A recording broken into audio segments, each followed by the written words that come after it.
you know, the 75%, does it go into account 1 or does it go into account 2 or 3? Account 3. Oh, it goes into account 3. Yeah, account 1 is, I think, is from Max's era that just never is used. Yeah. In fact, the only time it gets used is if we do like the automated refund from court cases. That still comes from account 1.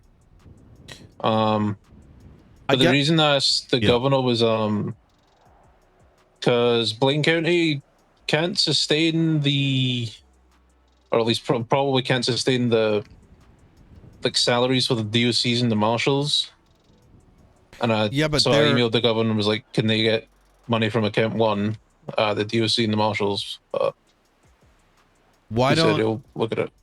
Man, okay, so here's my logic, and I want to understand what I'm missing here. My understanding is, so they were being paid from account 3 originally, right? The DOJ account. Yeah. Why is that no longer the case? Is it because you guys are seceding? Is it because there's now a question of who's responsible for their funding? Yeah, basically. Okay. Because if we are responsible for their salaries, there could be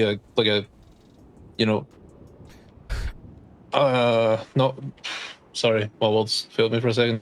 Like an appearance of bias. Maybe if we're the one giving them money, they may not want to go as hard at us as anyone else, and we don't want that to occur. Have you seen Craig's email? I think we should collectively fund it, at least till the time being. if every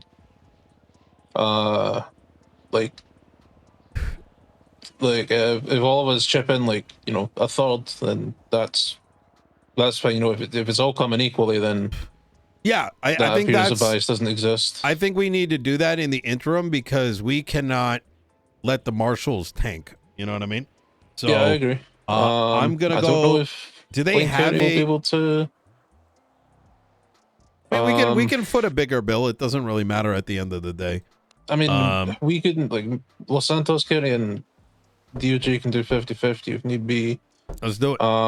They don't have a specific account. Can we get Craig or Dark to open one up and we'll just? Yeah, I mean, I can just temporarily because we can't let these guys falter for 2 weeks. No, yeah, I agree. And we should probably change the impeachment fee for them. No, I don't agree with that. What? You mean Yeah, Barrett asked something very similar, and my argument is as follows: until the governor or it's not even the governor, the state officials collectively make their decision, we shouldn't bandage existing legislation, right? Because we could wake up tomorrow there at Faulkner and they've got an institute. They may wake up and they get 50%, and then you get what I'm saying? Like, we don't know what their plan is. So if we preemptively try to fix something for a temporary problem, we might fuck ourselves, So yeah, let's just fucking cut them a check, and it's all going to the state account anyways. So yeah, I'll email you a bit of intel about that, the thing we just mentioned as well. Okay. Yeah, so but I don't want to go too deep into it because I know there's a lot of stuff. You know what I mean? So what's the total amount they're asking for? 900 grand plus 1.5. So let's just cut them $2 million each. Fuck it. Yeah, sure. Okay.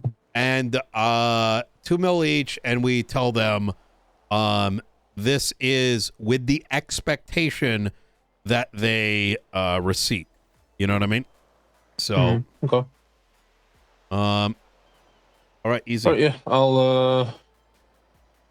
I'll get Craig if you want to approve the business just so someone can have an account, and then I'll do it on my end, and then we can get money in there. Yep. I just sent him an email. I'll tell him to put out a business thing.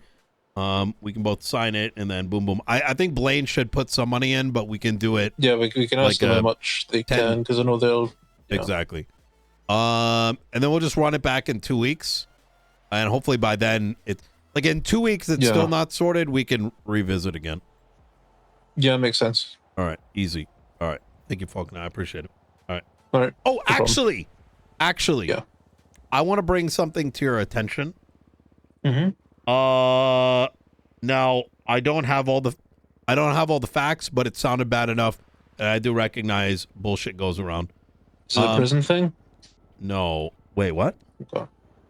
Well, no, there was a thing yesterday where DOC told PD not to charge people that did crime in prison, and there was a whole conversation of like, are they allowed to do that? Do they have the authority? Blah blah blah. It's I emailed the governor that as well, and he says whatever the legislation allows, and right now it's sort of grey. So, is it? No, DOC has. So BCSO authority. and LSPD are sub authorities in the prison, Correct. but then they also have the authority to enforce the laws of the state. So it's like, yeah, but that goes against jurisdiction. Yeah, DOC has ultimate jurisdiction in there. Yeah. But yeah. So what was the other thing you had to bring up? Okay, so there was the aiding and abetting thing, which I want to understand your perspective, because but that's a bigger conversation. The main thing is apparently someone was sent up for aiding and abetting again yesterday, but I'm being told that they were sent up for aiding and abetting based on the ruling of your bench trial, and they didn't actually ask a judge. Walker? No, it was like, wait, I got the report number. So it sounded really bad. Okay. It is 14662. I have alerted BCSO command. I told them, look, I don't want to know the report and shit, but what I'm being told is a deputy sent someone for aiding and abetting without a judicial ruling. And that makes me want to, drive through gang territory and start getting them to shoot me or something. I can see the people involved. Okay, so there's a few things wrong with this. Oh boy. For example, Jasper Jones was on parole that he had agreed to in a plea deal. And they just the police just decided that he had violated his parole without asking any of us to see if he had actually violated his parole, and instead just sent him. Does he have aiding and abetting? Oh, that's Jasper. No. Yeah, Jasper was the one that they would have been aiding and abetting. Jordan's already spoken with us. He is with a lawyer, and they are aware of what has went wrong and are gonna seek redress from it. Okay. Yeah, because from the way Jordan told it to me, they misinterpreted what I said. Because I said on the docket after the raccoon thing, I said, if you help Courtney or Arnie escape, you're also subject to aiding and abetting because you're wanted subject, for the punishment. Keyword. Yeah. They probably took subject to mean that's what you're getting, no questions asked. Never mind. Maybe you could have Michael put together one of those books for them a bit. I'm starting Los Santos University, and I'm thinking we're going to teach English as a part of one of the courses. Yeah, it wouldn't be the worst thing, unfortunately. So as a part of that, I was told there's a guy named Hakeem or something, and he got aiding and abetting. Is that true? It may be. I am unaware. Do you mean Elliot Hadid's raccoon? Yes. I don't know if that's... Oh, yeah. Apparently he got hit with aiding and abetting again. Yeah, I'm seeing that. And Tony said, and now look, Tony gets on my energy, right? I'm always in a constant state of pissed off. Yeah, And Tony is so, also cooked a lot of the time. yeah, so sometimes I recognize that sometimes he overhypes something, which isn't true, but it sounded to me like I don't think he missed anything, is that Raccoon was sent up for aiding and abetting based on your past ruling again last night. But if that's true, then Mr. Hadid never, that like, they can't do that without a judicial ruling. Jeez. Okay, let me see any incident reports where he got arrested, because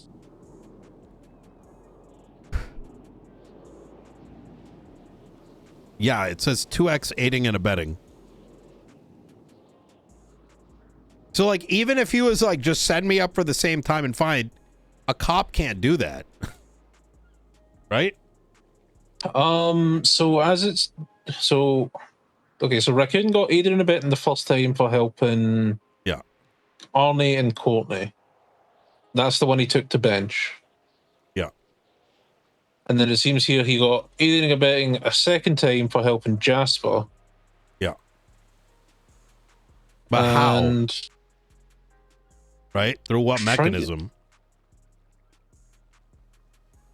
Yeah, I'm trying to see how they determine the This says time and fine is a judge discretion. So given, yeah, and we I usually imagine post you have that no on the docket when the people receive bail or if a plea deal occurs. I was told that a cop, I forgot what the name was. It was some like new guy, something Dallas, something. Ricky literally Dallas. just sent him. Yeah, he should have double checked the time and fine. Okay. Yeah. This whole situation, with them breaking parole and being helped, that wasn't like in Judge Gates's mind when she was writing it. So we're probably going to amend the charge a little bit from the bench trial, just to clarify things a bit better. Can I say something about that bench trial? Yes, you can. And I want to understand this because to me, something doesn't make sense. Okay. Colloquially, there is precedent set based on a court case, right? Mm-hmm. And by definition, precedence is that if A, B, and C occur, then D, right? If A, B, and C, then D. And that formula becomes precedence for all future cases. In turn, and that formula is the case law, right? So such that in the event, like for the reference case, which was the Barry Benson, that if you are wanted for a charge of heinous acts and somebody tries to assist you or aid you, they're now subject to aiding and abetting a HAG offense. Makes sense. What was exceptionally confusing in the bench trial for me, and I may have missed some details, is that inherently the two people on parole that Raccoon was attempting to assist, those individuals had not gone through due process yet. As a parole violation in and of itself has due process associated with it. In other words, they allegedly broke their parole. I believe that they probably broke their parole, but due to the fact that the due process had not transpired yet, they technically were still on parole until a ruling was made. But then to continue off that line of logic, it then means that they weren't wanted, at least from a legal standard. So how then did Raccoon aid and abet them where they weren't wanted? You know what I'm saying? So it sort of expands beyond the precedents and the case law and makes this a very dangerous ruling, because it also infers that Ventura, who may have screamed something out, is now effectively acting as a judge and executioner. Does that kind of make sense? Hey, that might happen, right? Like, hey, they're violating it because I know with certainty, even though police don't lie, that's something, you know what I'm saying? Like, Yeah, I his get that. exclamation becomes enough to implicitly make these two guys wanted when legally speaking, that's not the case. You see where I'm going with this? Yeah. Yeah. So this was the idea you just explained was sort of brought up in the bench trial. And I clarified to both sides, because who was it? Nathaniel Grayson was the one that did the plea deals, and so is the one that the police would probably contact to see if they violated their parole. He came in during the bench trial, and I said to him, might need you to see if they've violated the parole, and he said, you're fine to make that determination. Like, he passed that authority over to me. I see. Okay. And then I told both sides in the trial,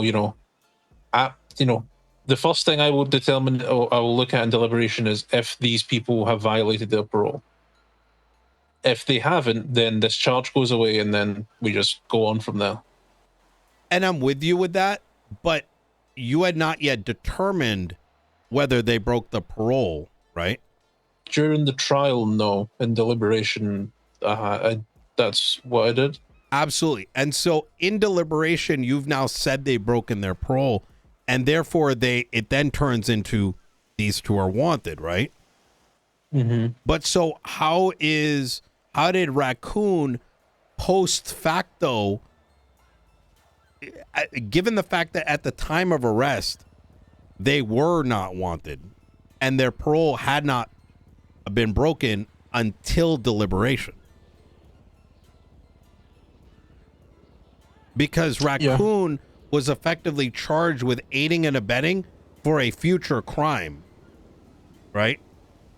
Yeah, I can see that. And I'm trying to be very, I'm trying to, I hope you understand where I'm coming with this, because I want things to get done right. And that's why I find it like a very scary ruling. And yeah, so I guess when I was deliberating, I was in the thought process of in a general situation, if someone breaks their parole, or does something explicit enough to break the parole, and in this instance, they got in a police officer's interceptor and lockpicked it and drove away. Now I can understand, in other instances, the parole violation may be more dubious. Depending on what it is. It was the case of is it reasonable to want the police to have to contact the judge mid-chase or put a warrant? I don't know. I feel, and I strongly believe this, is that due process is the most important thing that our system relies on, right? And I do agree with the is what Raccoon doing, should it be a big offense? I actually agree.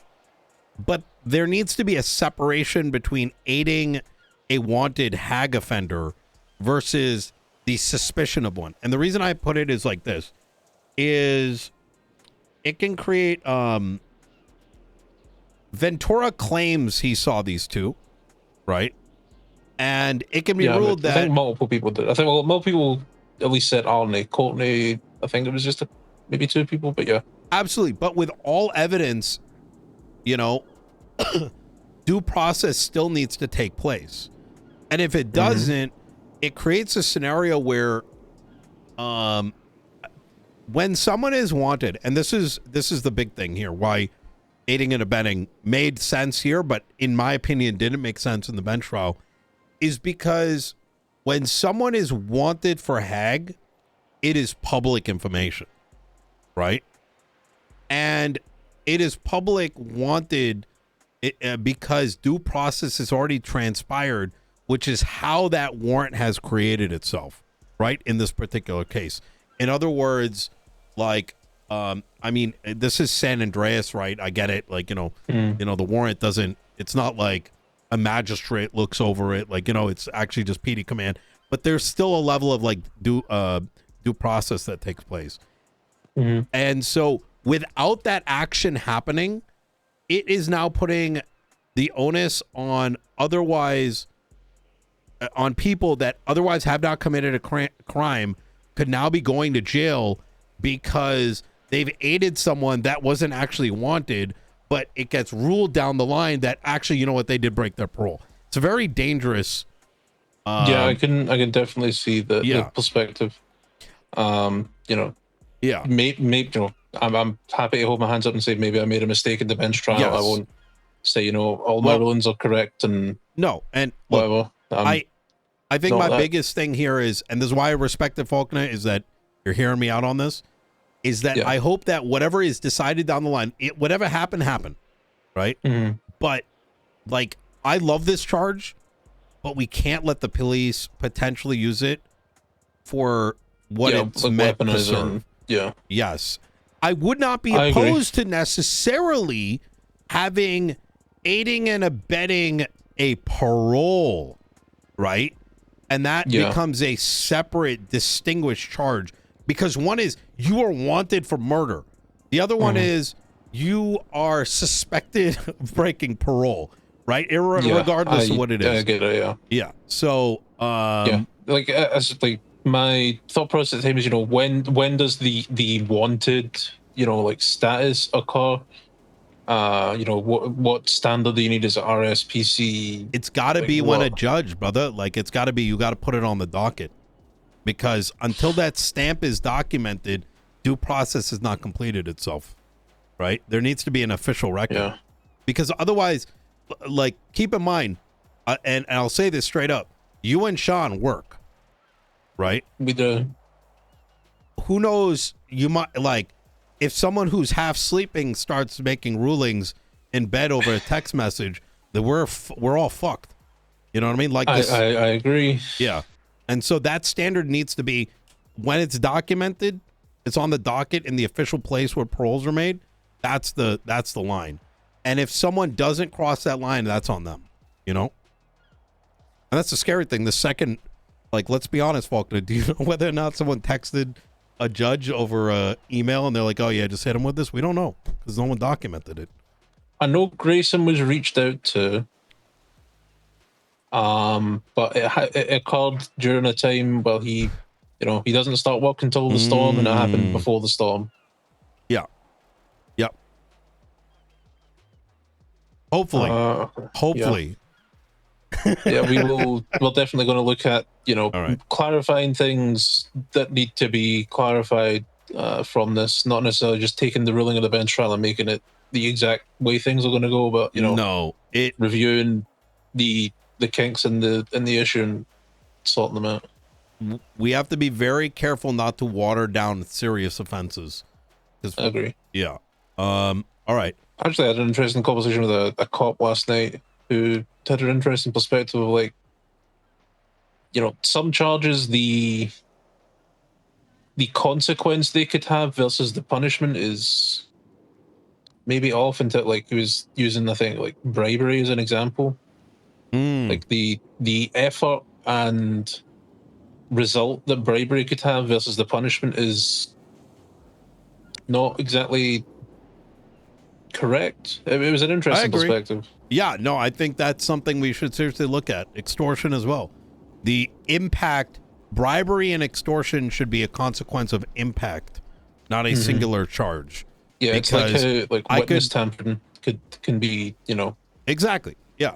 Like, if I bribed the chief of police to ignore evidence related to a murder charge, that bribery is significantly worse than, you know, I'll give you some food if you let me off this traffic stop. Yes. Take a look at, there's a lot of shit that's going to be coming out of my office in the next 2 or 3 weeks. I think you'll find a lot of interest in some of what we're suggesting. And to give you a bit of a preview, we're trying to push forward, Michael, what's the word? Enhancements. Yeah, we're pushing forward enhancements. So, yeah.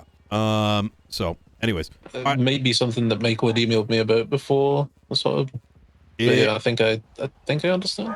Yeah. Idea being that, well, you'll see. Yeah. Yeah. Okay. All right, Faulkner, I appreciate it. Yeah, you too. All right. Yeah. You take care. Bye. Let me know when the bank account's good for the Marshals. Will do. All right. All right. Bye. Bye. Oh, my negative energy for Faulkner dissipated. He recognized the logic. And I think realized he may have made an unfortunate ruling. And that's the best you can ask for in San Andreas. So, yeah. Fair enough.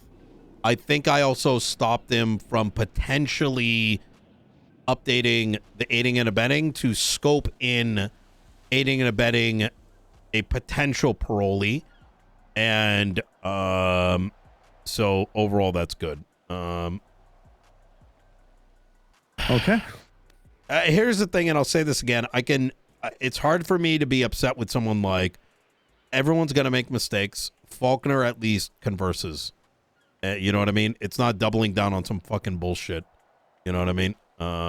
Yeah. So I mean, fair enough. You have to respect that. So next, I